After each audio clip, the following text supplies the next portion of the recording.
DPR YouTube channel. Jadi sesuai judulnya, aku mau menceritakan kasus The Black Dahlia, kasus pembunuhan yang sudah berumur 70 tahun yang belum terpecahkan.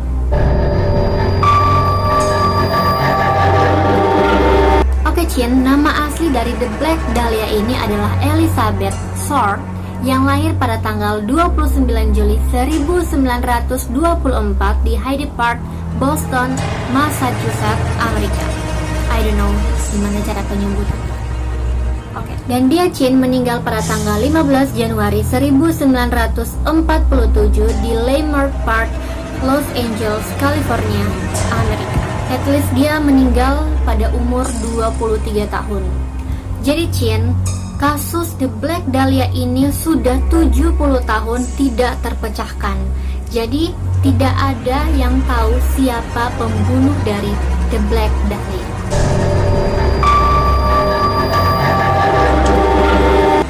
Elizabeth Short atau panggilannya The Black Dahlia dibunuh secara keji di Los Angeles pada tahun 1947. Tubuhnya terbelah dua dan beberapa tubuhnya dimutilasi. Kisah The Black Dahlia ini sangat melegenda. Kenapa? Kasus The Black Dahlia ini adalah kasus yang paling lama ditangani oleh kepolisian Los Angeles. Jadi Chin, Elizabeth Short ini adalah wanita cantik yang ingin meniti karirnya sebagai seorang aktris. Elizabeth Short ini sangat menggebu-gebu menjadi orang yang besar. Dia datang di Hollywood untuk menjadi aktris di Amerika. Ada yang bilang Chin, nama The Black Dahlia sudah tersemat pada diri Elizabeth karena rambutnya yang hitam dan dia suka berpakaian serba hitam. Tapi Chin, ada yang bilang nama The Black Dahlia ini diberikan oleh jurnalis tepat setelah ia ditemukan tewas demi meraih sensasi. Seorang saksi mata melihat terakhir kali Elizabeth ini pada tanggal 9 Januari 1947 berada di Hotel Biltmore di pusat Los Angeles, dan sejak saat itu Elizabeth sudah tidak terlihat.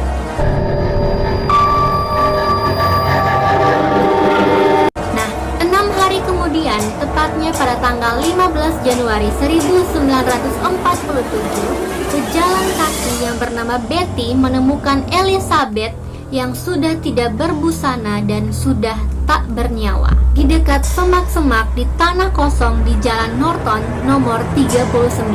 Tubuhnya dicincang dua dan terdapat berbagai luka memar dan sayatan di tubuhnya.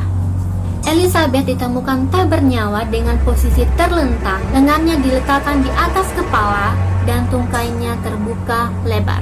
Selain itu Chin, mulutnya disayat hingga mencapai kedua telinganya seakan-akan dia sedang tersenyum dan melakukan pemotretan hingga ajal menjemputnya.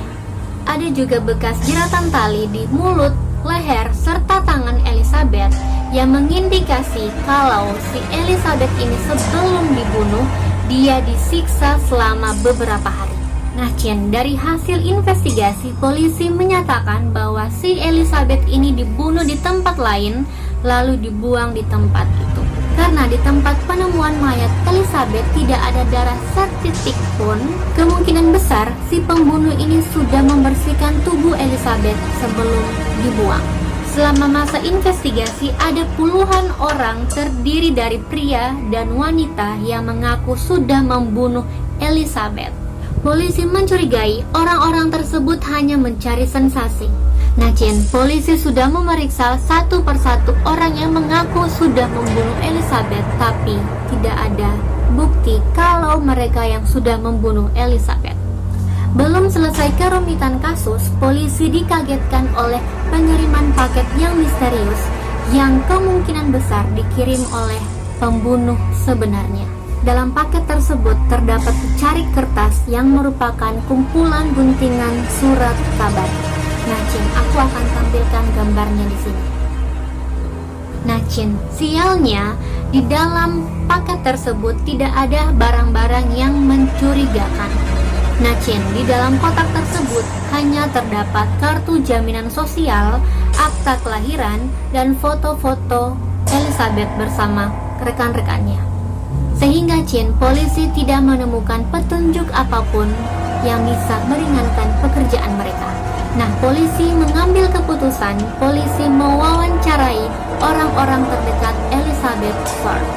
Jumlahnya membludak hingga mencapai ribuan orang. Nah, Chin, polisi menyimpulkan dua hal. Yang pertama, polisi menyimpulkan pelaku adalah teman dekat Elizabeth, yang kemungkinan besar pelaku membunuh Elizabeth karena dendam. Kedua, pelaku adalah pembunuh berantai, karena pada saat itu polisi menyebutkan kasus pembunuhan berantai memang lazim ditemukan. Nah, Chin, dalam beberapa tahun kemudian ada seorang pria yang bernama Steve Hodel yang mengaku kalau ayahnya yang telah meninggal, yang bernama Dr. George Hodel, adalah pelaku pembunuh Elizabeth Short. Dan ternyata Chin, dokter tersebut memang masuk dalam daftar awal 22 tersangka yang paling dicurigai. Meski begitu Chin, tak peduli sudah berapa banyak teori, buku, serta film dokumenter yang mengangkat kisah ini, kasus The Black Dahlia tidak terpecahkan sampai saat ini. Sudah banyak pula polisi serta ahli yang menyelidiki kasus The Black Dahlia ini, tapi tidak satupun yang menemukan pembunuh sesungguhnya. Oke Chin, kisah nyata The Black Dahlia sampai di situ. Bagaimana menurut kalian? Komen di bawah. Oke Chin, segitu dulu video dari aku. Kalau kalian suka sama video ini, please like this video. Jangan lupa subscribe dan nyalain notifikasinya supaya kalian gak akan ketinggalan sama cerita aku berikutnya. Bye, see you di next video.